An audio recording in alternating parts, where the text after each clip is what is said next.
Thank you so much, Officer Sanchez. My name is Barbara Ledesma Reinhold. I'm a district representative for State Senator Dr. Aisha Wahab. Unfortunately, Senator Wahab got caught in transit today, so she will not be able to join us at this moment. But I'd like to share some resources our office has here today. So a little background on Senator Wahab. Senator Wahab was born in New York to Afghan immigrants. Unfortunately, tragedy struck her life at a very early age, and she ended up in foster care. She was thankfully placed in foster care by an Afghan family here in the Bay Area and was raised in the Bay Area by two small business owners. That foundation gave her the perspective she has today on what struggles small business owners face and what support there is available for them at the state level. She has also been heavily involved in the local community, with her first elected position being a council member for the city of Hayward.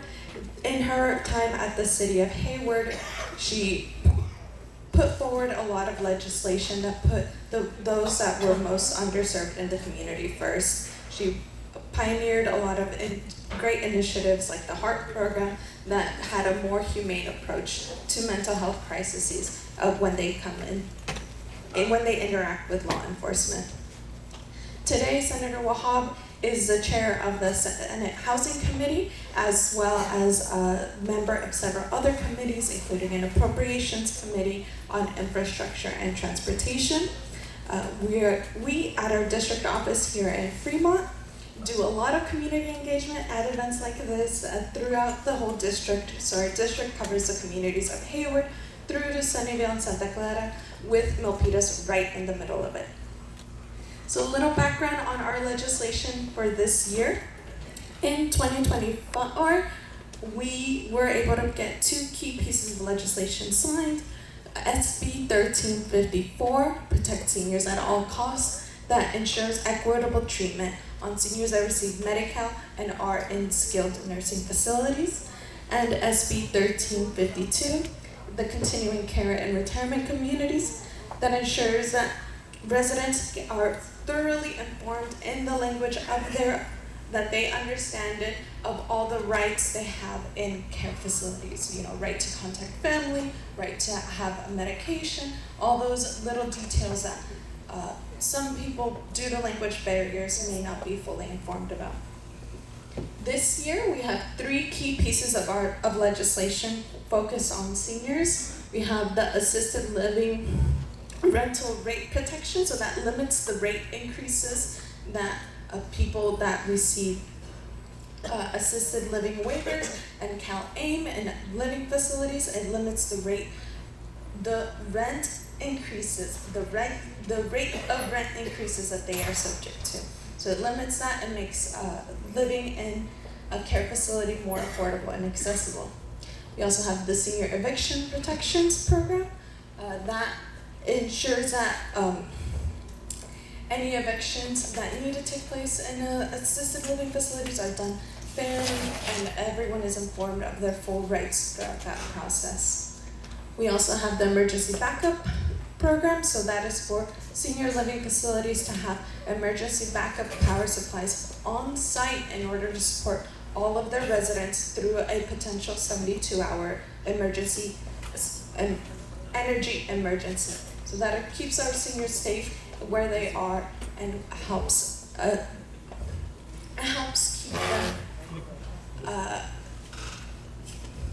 them keeps them safe and protected where they are, and reduces any significant emergency needs.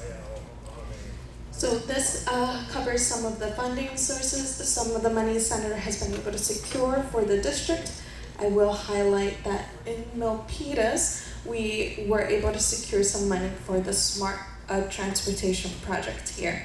I know we recently went through a strike with the VTA, and a lot of our community used the SMART program to fill in those transportation gaps that popped up. So it's a great program for getting kids to school, getting yourself to a doctor's appointment, or just visiting friends around Milpitas.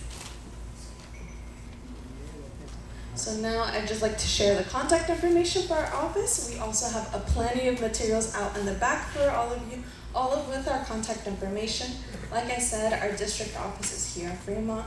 We are also accessible through phone at 510-794-3900 and through email at senator.wahab@senate.ca.gov.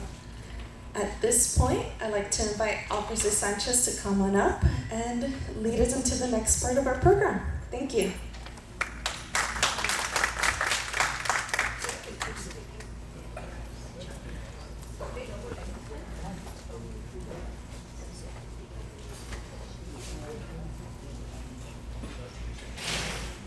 Thank you very much. Is this a control?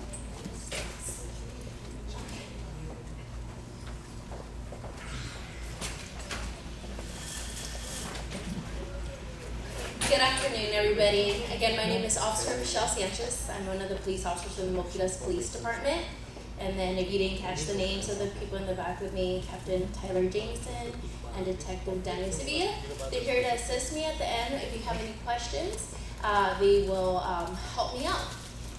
Today I'm going to talk about some scams and frauds that we see in the police department. I was a detective.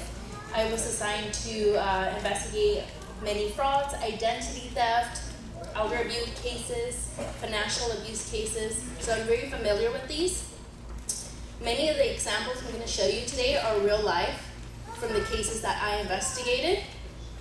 There's going to be videos and photos, and I'll just go slowly through each and every one of the cases, okay?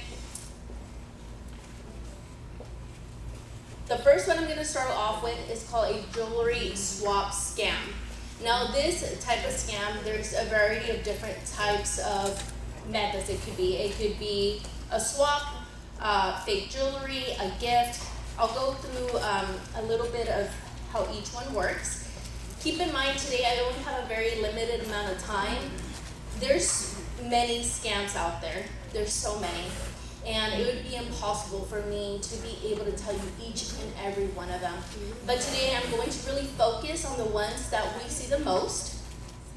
And then afterwards at the end, if you have anything specific that you want to share, we can do that as well, okay? You might recognize this video. Is there a way I can press this? Sorry, it went ahead of me. So what you're going to see next is going to be a video from home surveillance cameras of a jewelry swap scam. The victim provided their consent to release this video because they thought it was very important for our community to be educated in this. It is narrated, so I'm going to let it play out. Is it going to be loud enough for them to hear it? You can try? Okay, let's give it a try.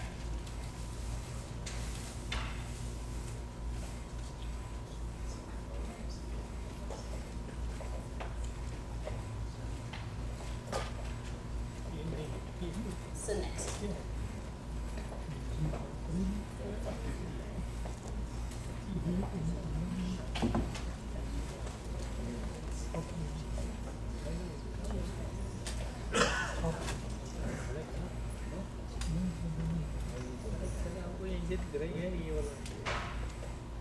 The scam usually starts by a person approaching a victim and engaging in a conversation by asking for help or for directions.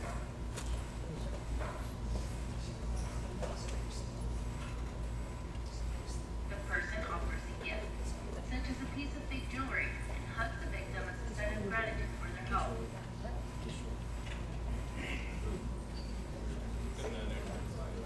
So take a look right here. But take a look at how quickly this thief steals the victim's real jewelry. It's important to remember that criminals do not always present themselves as you might expect. Did everybody was able to see that? So in this case, our victim is sitting outside, she's doing some gardening, and the vehicle actually drives back first and then takes a U-turn and comes back to her. The suspect lowers the window and tells the victim, "Come to me." The victim's like, no, I'm not getting it. No, I'm not approaching you. So our suspect gets out of the car, approaches her, and offers her, she first says, do you know where the Costco is at? The victim points and says, it's somewhere that way. We continue going that way on the freeway. She then exits the car and says, thank you so much for your time. You're very kind for taking the time to tell me where this Costco is at. I want to give you a gift. And then they lean over, put on this gift on the victim, and while they're doing it, the victim actually gets her necklace and her earrings stolen. So it's that fast. It's that fast. The victim immediately recognized that her items were stolen and were able to contact us. And our detectives were able to follow up on that case as well. This video surveillance camera was extremely important for this case, right? It's a little bit harder to show you in slow motion, but it's gonna play again right there. And so what I could tell you about this is to prevent this type of scam, don't ever allow a stranger to get too close to you. Don't accept gifts from strangers. And protect your jewelry when you're out in public. Very quick, right? It happened very quickly. And so this video is very impacting because it shows us how quick it happened. What I want to also point out is what I said at the end of this video. Our suspects don't always appear like suspects. Sometimes we think our suspects are going to wear gloves. Start by approaching the victim and engaging in a conversation. I'm just going to move over to the next one, but I'll finish it off what I was saying. They don't wear, in that case, that suspect wasn't wearing a big hoodie covering part of their face, or a mask over their face, or gloves. They did not look like a suspect, a criminal, right? And on top of that, they were kind. They went up to our victim offering a gift, right? So imagine the shock there. So that's one of something really important I want you all to take from today on that first jewelry swap scam. Like I said, there's a variation of that type of scam. There's a variation of that type of scams. Other types of scams that we see involving jewelry is a vehicle parked or pulled over on the side of the freeway, on the side of the street. They say, I'm having gas. Can you help me? Thank you so much. Either, hey, I have this piece of jewelry. I can sell it to you. I just need some gas money. And lo and behold, it's a fake piece of jewelry. So there's different variations. All of these scams have different variations. We can't go through every single one of them, but just keep aware. Our second most common type of frauds that we see is identity theft. And suspects obtain your identity many times through mail, through items stolen in the mail. Have you guys seen this sign at our local post office? Yes? Okay. Yeah, this is the sign that was posted by our local post office here in Milpitas. The postal inspector actually said what they found out was that the suspects were using almost like a little fishing rod with a sticky thing at the end, putting it into the slot after hours, and using that to fish out the envelopes. They were able to determine this because some of the envelopes that were still left inside the mailbox were sticky. And so that's how they were able to tell how that was happening. What are suspects looking for in the mail? Checks, credit cards, debit cards are being mailed out by your bank provider. ID, driver's license being mailed out by the DMV. Your bank statements to know how much money you have. And anything with your personal identifying information. Those are what they're looking for. As far as checks, We know that they take these checks, they alter them, they wash them. They can either add extra zeros to the numbers or change the payee who it's addressed to. And then they go to the banks and deposit and cash them. I can give you an example, one that I just helped one of our community service officers with. It was a business who mailed out a $130,000 check to another business. The suspects stole it from the mail. They then switched the payee to a different person and deposited that into that person's account. Now, as a detective, we know that many times it's deposited into another victim's account. And from there, they move it to another victim's account. They keep moving that money around, and by the time you figure out where this money's at, it's too difficult or it's too late, okay? What else do we see here? We see the scams by phone. Do you guys get those? Yeah. Yes. Even as a police officer in my desk line, I would get scam phone calls. Yeah, they go. Yeah. So what are they looking for in these scams? If it's by text message, so on their phone, what are they looking for? They might be impersonating the IRS, the Social Security office, Medicare, your healthcare provider, or they may be even impersonating a family member through the use of artificial intelligent voice analysis. So that is just technology where they can replicate people's voices. Okay? The IRS, the Social Security, most of these places, they won't call you. Okay? And most importantly is they won't call you and threaten you and scare you. And that's what our suspects do. That's what our scammers do. They make you feel afraid, scared, that there's a consequence. They usually say, we're gonna go arrest you. Right? You need to do this, which is either you need to pay this to clear your name so that you don't have consequences. I want you to keep in mind of some other technology that we see. It's technology that changes the caller ID. That's called spoofing. Has anybody heard of spoofing? Let me explain it. So spoofing is an application that anybody can download on their phone that can change the number shown on your caller ID. And scammers were using phone numbers to the police department, to 911, to any number that they want to be represented on your screen. Now, sometimes your cell phone is good at picking up if things are not real, and they'll say scam or spam or something like that, right?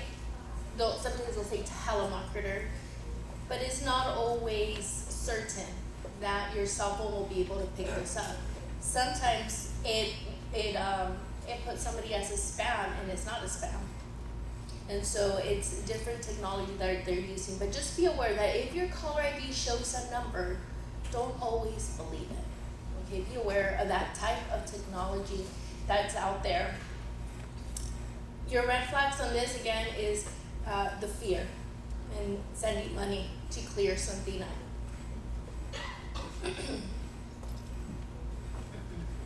The next one that we see is the text messages. We get those a lot. I actually got one this morning about an hour before coming in, and it was about the DMV. And the DMV was saying that I didn't pay my registration, so they were going to come and arrest me. And so that was the first time I've actually heard the DMV trying to arrest somebody like that. And so that's, again, a scam. So let's take a look at some text messages here. This is from USPS, and it's from their delivery team. Let's read it real quick, okay? Our staff was unable to deliver your package on time because the address information provided was incomplete. Please complete it within the next 24 hours. Here's the link. Reply yes, exit the message, reopen the message, open the activation link, copy the link into Safari, a lot of stuff, right? Thank you for choosing USPS. When you click on the link, you get so many. You would think that because we receive so many, they would now realize this is not working, but it still works for them. This is why it works. Let's look at these red flags. The first red flag is going to be the sender here. The area code 63 is international area code. USPS is not one going to send you a text message like this. They are known for sending text messages if you have enrolled in their text messages through their online website. All right, we're gonna look at the first, that was the first flag. The second flag, please complete it within the next 24 hours. Whenever somebody is making you do something rushed, that's going to be a big red flag. It reminds me of like when you go get a timeshare and they're like, get the timeshare right now, right? It's kind of like that. If somebody's rushing you to do something, that's already suspicious, right? And the third thing is that there's a link. There's a link in the text message. What do you think? You see, everybody could raise their hand. What do you think the link goes to? What does it do? The young boy in the back.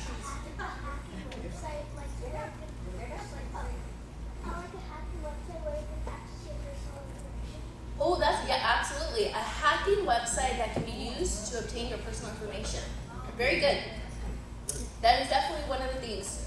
When you click on the links, there's various different types of malware that can enter your cell phone, your laptop, anything that's on there. And like the young gentleman said, they're looking for ways to obtain your information. There's payloads where they are recording the passwords, the things that you use to log into your bank.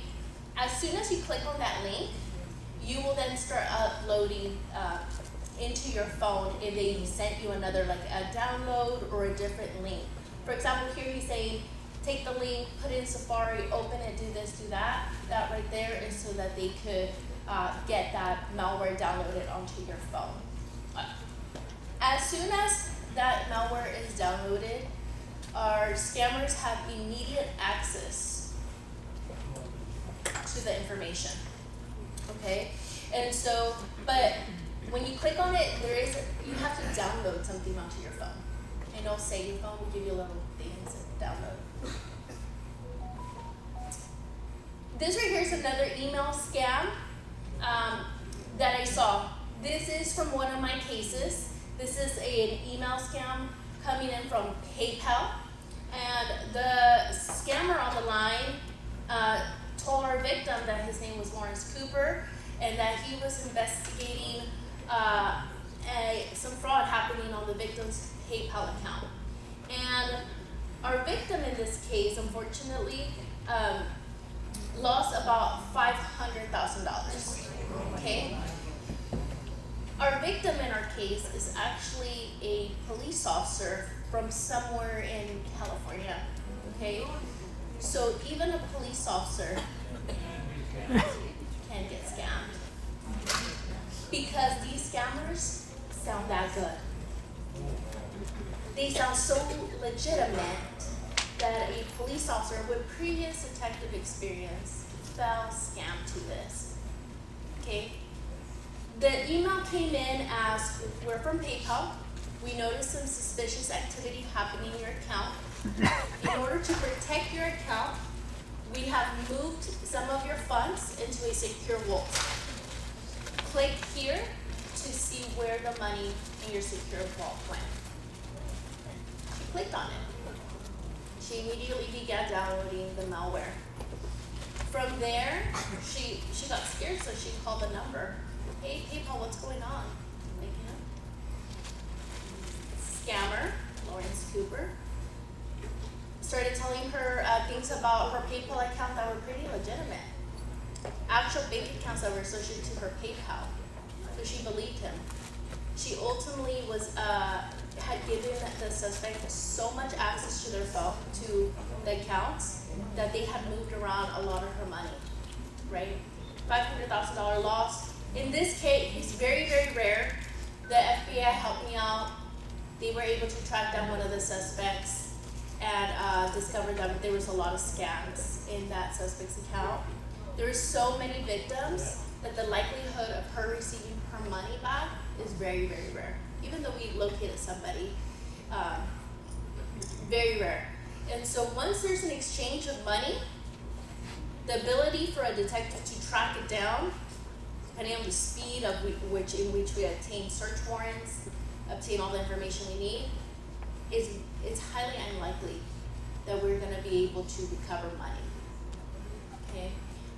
If anybody asks for money, especially through gift cards, have you guys heard about that? No?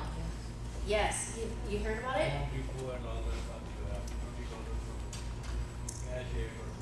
Yes. Mm-hmm. Anytime there's money involved, don't believe it, right? Yes. We're gonna go over these two emails here. The first one's from Microsoft. Let's go over some of the red flags that we see. Let's go start from the top. Let's look at the sender. In this case, the sender used the domain MS Online Services at MicrosoftOnline.com. That is very similar to the real domain that Microsoft uses. Unfortunately, anybody can apply and obtain a domain, but no two domains can be the same. So nobody can replicate Microsoft Online's domain. So in this case, what the suspect did is they did a little small misspelling there on purpose, we assume, in order to obtain that domain. When a person sees this immediately, it's hard to catch that, right? If you're looking at it really quickly, it's hard to catch that. So that's the first one that you see. On the right-hand side, you'll see it's a PayPal email. The sender is a name at gmail.com. That's a big red flag.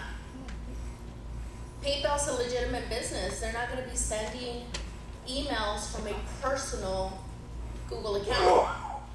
Even Google sending you a legitimate Google email won't send an email from gmail.com. They will send an email from google.com. And so when you're receiving these emails, pay attention to who the sender is. In this case, for PayPal, our suspects also was able to change the sender's name. So they put account support. So when you see that, you think it's pretty real. So just keep in mind that they're able to alter that. Our second flag on the bottom is, again, that link. Anytime that there is links in emails like this, we want to take a look at it completely before verifying or clicking anything. Be very careful with those links. On the PayPal side, we have, for security, all of your account features are disabled until a response has been received from you. That's the urgency. Do it now. Click now, because you don't have access to anything, right? That's a red flag. And then any button that has things to act now, do this, click here, that's going to be another link. How do you know if the link goes somewhere else? Does anybody know? No. Before clicking on it, how would you be able to tell that that link does not belong to what they say? Yes, he got it. If you hover your mouse over the link, but do not click on it, at the bottom of the screen, you will see where that link is redirected to. And it's not going to match that name. Okay? Yes. Don't press it. Just put your mouse right over it, and it's going to show at the bottom. And that's going to be a big telltale. Okay? Any questions on this one? Yes, keep going. What if you don't have a mouse? What if you don't have a mouse? If you have a trackpad? Like on an iPad or On the iPad, yeah, that's difficult because you can't hover over it. So you wouldn't be able to do that on the phone. But if anybody knows of a way, please let me know. A long press? Don't click on it, but hold on. It'll sometimes pop up the icon. It would be a little tricky, but what Barbara said is you click on it without releasing it, and then you'll be able to see a hyperlink. But be careful with that because if you accidentally release, yeah, that would be tricky.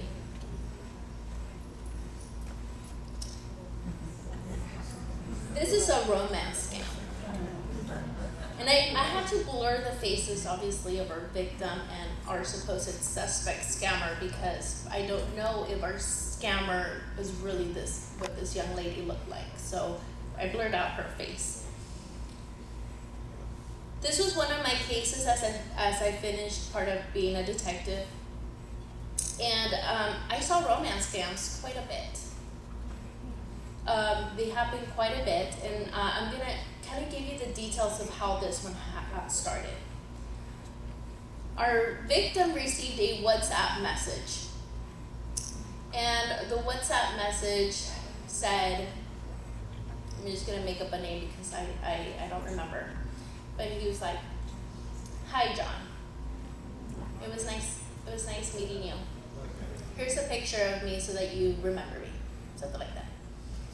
Well, our victim's not named John, but he saw that picture, and so he's like, "Yeah, it wasn't me.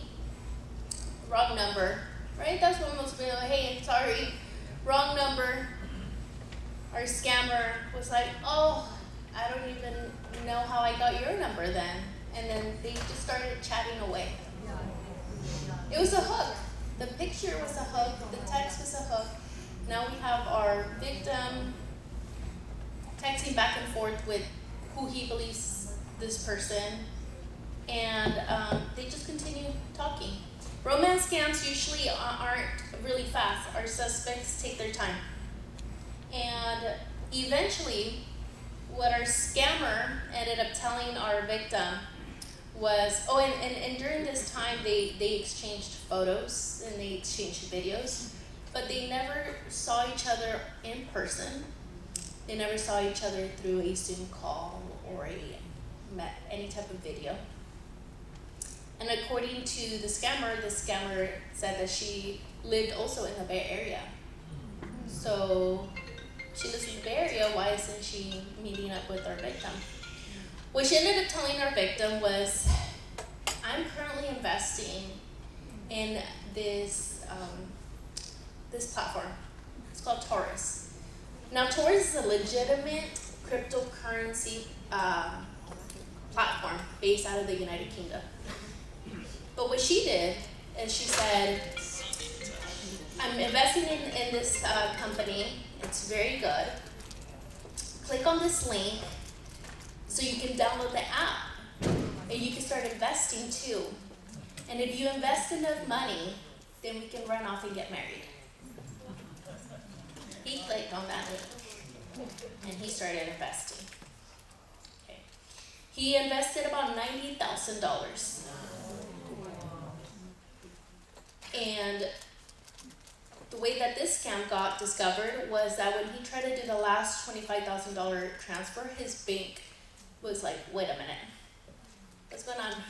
Where are you moving all your money? Why are you moving all your money away from this bank?"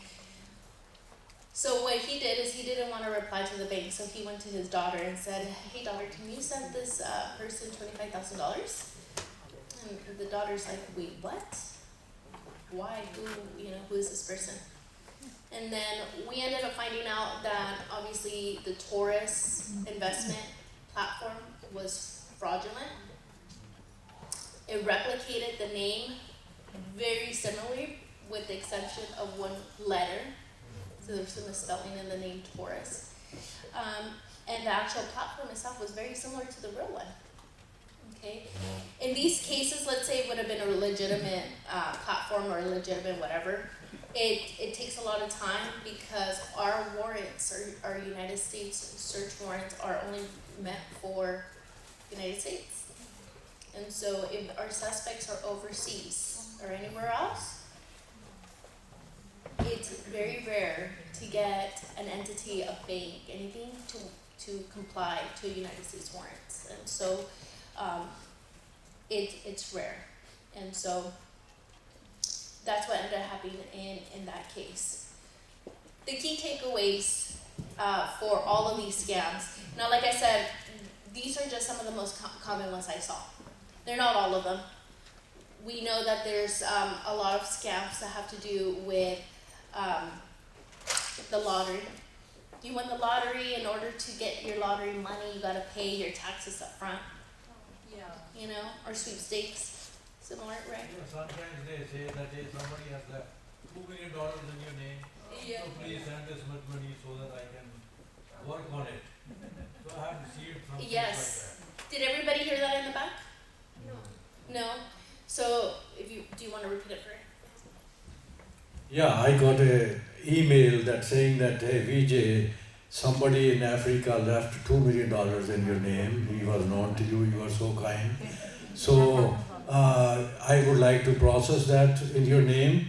So please send me this much, a little bit more, so that I can start working on it and things like that. I didn't get that. Thank you. Yes. That's a good one.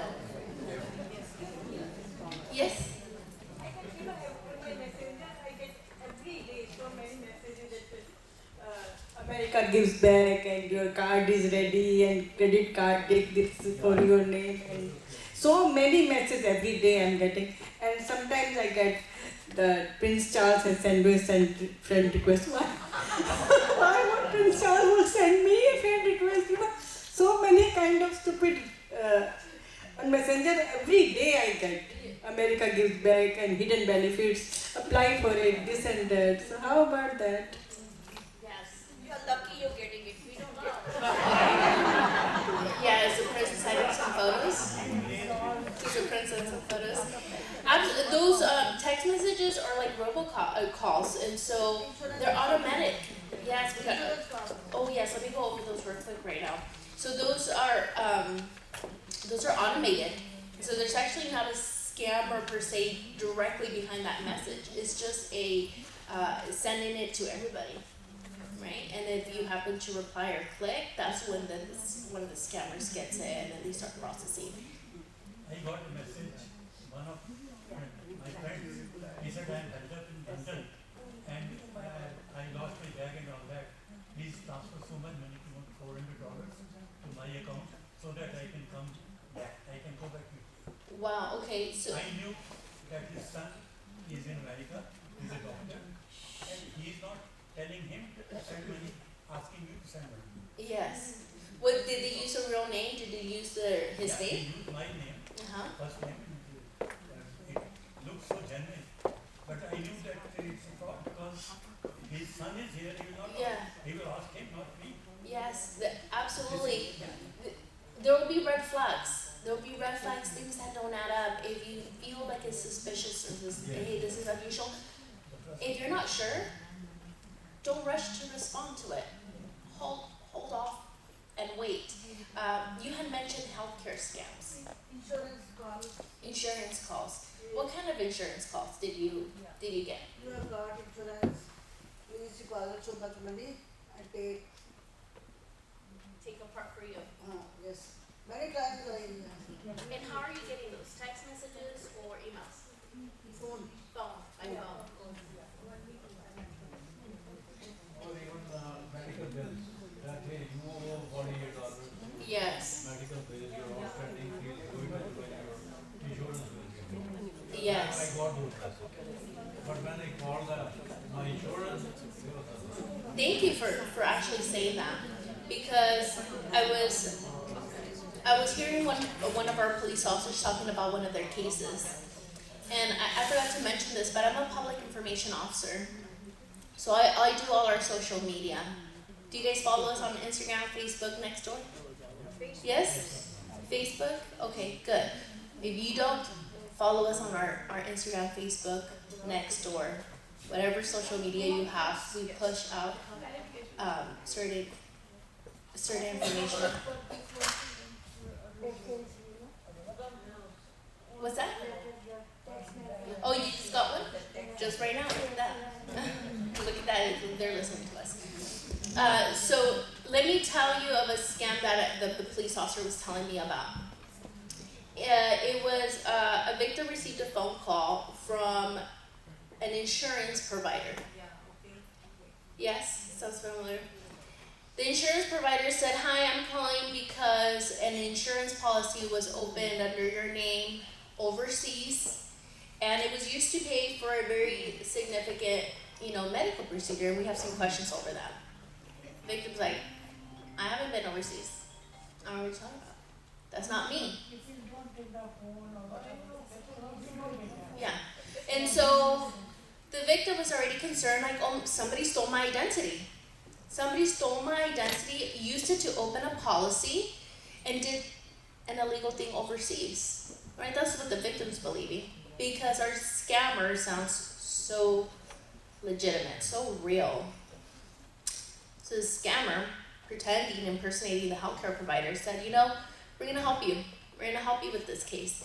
I have to report it to the authorities, and so I'm going to transfer you over to a police officer from that country." I don't want to say what country, but from that country. They did a transfer. Now you have a new person talking on the phone. And they're like, "Hi, I'm Officer so-and-so from this police department overseas. Your insurance provider told me about what's happening. I took a look at it, and it looks like you're involved in money laundering and a lot of different criminal activity over here." The victim's like, "That's not me. My identity got stolen. It was not me." So she's really believing this, right? Our scammer went one step further and FaceTimed her. And the scammer was wearing the uniform of a police officer from that country. So now she's really believing it. Our scammer then sent her photographs of a fake police report with her name on it. And he also sent her pictures of what was like a police badge from him. All of that can be fake generated. They are very smart. They're very smart, yes. And so, fortunately in this case, the victim got some really big red flags, talked to some family members before she did anything, because the police officer did say, if you send us this amount of money, we can clear your name. And then there won't be no problem. So she was like, "Wait, I have to send money?" No. Right? And so in this case, she was not a full victim to this case, but that's very common. And it seems like all of you have heard or seen some type of scam. So key away any urgency. If they tell you, "Act now, do this now. If you don't do this, you're going to get arrested. Click here or this is going to get deleted." Urgency is going to be a big red flag. Am I good on time? Okay. Number 2, any money exchange. "We need money for this. In order for you to get your lottery money back, in order for you to get your inheritance, you need to pay this money." Red flag. Not sending you money. Don't send money before you receive something. Right? If somebody sends you a check and then they say, "Oh, hey, I sent you the check, it's too big. Can you refund me back some of the money?" Red flag. Anything with money, red flag, okay? Any other key takeaways that you guys heard or you guys want to highlight for me that what you guys learned? Yes. I was working in Best Buy online, and all of a sudden somebody came in the middle at my line, whatever it is, and started talking to me that my computer needed to be cleaned up. And he was holding my computer for 24 hours, Manoj Bhai knows that. And now I'm getting the phone call that from Indian Embassy, I'm calling you, your visa is expired, go back.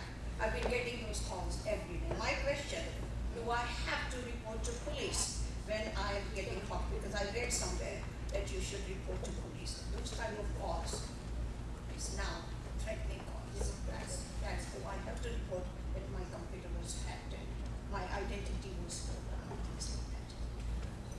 So we have I have two answers to that. If you were a victim of a scam and you did give somebody money or give somebody access to the police, to a scammer, you absolutely want to report that. Regardless of whatever amount you sent, you want to report it. If you didn't have an exchange of money, you can still call us and let us know, because this is how we find out what kind of scams are happening. A lot of victims hear them and then they're not sure, hey, I'm not sure if I lost any money. They can let us know. They can also file a report with the Federal Trade Commission, letting them know. And it's just kind of giving us information of what's trending, of what's happening, right? Like the scam that I told you earlier with the healthcare, that victim didn't suffer any money loss. But it was enough for the police officer to be like, I've noticed a trend. We had that similarly last week. And so give us a call and the police officer will determine, hey, this a crime did happen or it didn't. Either way, we do appreciate the information. The name which was given to me is not the best by line that somebody did contact me. Yeah. So whenever you get a phone call, you're not sure who it is. You're not sure if it is Best Buy or whoever they're saying they're calling. Hang up and then look up for the phone number yourself and call them from the actual phone number that you see online. Verify that number before calling. What do you call it? What's that? 911 or local police? Who? Oh, okay. If you're a victim of a scam, who do you call? Victim of a scam, what do you call? Okay. If it's not an emergency, and then I wouldn't dial 911. Okay, 911's for our emergency calls. You would call our non-emergency number. I can give it to all of you. If you want to save it onto your phone as a non-emergency police line number, you call that number. It goes to the same location. The only difference is it's a different phone, and if you call a 911 line, then if somebody is calling behind you with an emergency, it's going to block them and send them to a different dispatch center. And so call a non-emergency number unless it's something active, like that jewelry swap scam. Let's say it's really active and we do want immediately for a police officer to get there, right? So if it's actively happening, you actively see something happening, yeah, let us know. Right. So is the non-emergency number same for every company? The emergency number 911. Non-emergency. Yes, correct. No, the non-emergency number is per police department, and it's where the jurisdiction where the crime happened. So if you're a Milpitas resident, you receive a phone call, you were a victim of a scam and you live in Milpitas or you work in Milpitas, you can call us. We'll take your police report. Okay.